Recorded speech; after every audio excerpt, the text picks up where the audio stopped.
আমার দীর্ঘ রাজনৈতিক জীবনে টাঙ্গাইল জেলা ছাত্রদলের সভাপতি এবং টাঙ্গাইল জেলা যুবদলের সভাপতির দায়িত্ব পালন করছি। টাঙ্গাইলের তৃণমূলে আমার ব্যাপক একটা বন্ধন টাঙ্গাইলের মানুষের সাথে আমার তৈরি হয়েছে। আর এবারের যে নির্বাচন, এটা একটা ঐতিহাসিক নির্বাচন হবে আমি আশা করি। কেননা হাজার ছাত্র যুবকের রক্তের বিনিময়ে, হাজার ছাত্র যুবকের পঙ্গুত্বের বিনিময়ে, অন্ধত্বের বিনিময়ে একটা গণতন্ত্রের স্বপ্ন এই বাংলাদেশের মানুষ এখন দেখতেছে। এবং বাংলাদেশের মানুষের মধ্যে একটা পরিবর্তনের যে আকাঙ্ক্ষা, সেই আকাঙ্ক্ষাটা আমরা খুব গভীরভাবে লক্ষ্য করছি। সেই পরিবর্তনটা হলো রাজনীতির পরিবর্তন এবং রাজনীতির নেতৃত্বের যে বৈশিষ্ট্য এবং গুণাবলী, তার পরিবর্তনের একটা দাবি আজকে বাংলাদেশে মাটি থেকে উঠে এসেছে।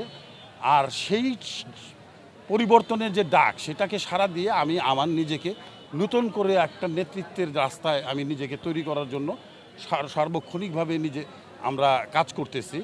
সেটা হলো যে এই নির্বাচনে বাংলাদেশ এই আন্দোলনের পরে যে রাজনীতির যে পরিবর্তন চায়, সেই পরিবর্তনটা এমনই যে যেখানে খুন, গুম, হত্যা, সন্ত্রাস, নির্যাতন এগুলি থাকবে না। ভূমি দখল, অর্থ পাচার, দুর্নীতির মাধ্যমে অর্থ উপার্জন, এগুলো থাকবে না। সেই একটা পরিবর্তন বাংলাদেশের মানুষ চায়। আর নেতৃত্বের যে পরিবর্তন বাংলাদেশের মানুষ চায়, সেটা হলো এখন বাংলাদেশের মানুষ সৎ, আত্মত্যাগী, মানুষের সাথে বন্ধুত্বপূর্ণ সম্পর্ক নিয়ে দীর্ঘ সময় পার করা বা মানুষের সুখ দুঃখ প্রয়োজনকে অনুভব করে তাদের পাশে থাকা, তাদের জন্য কাজ করার যে একটা ডিমান্ড আজকে বাংলাদেশের রাজনীতিতে, আমি সেই জন্য প্রস্তুত এবং নিজেকে প্রস্তুত করছি।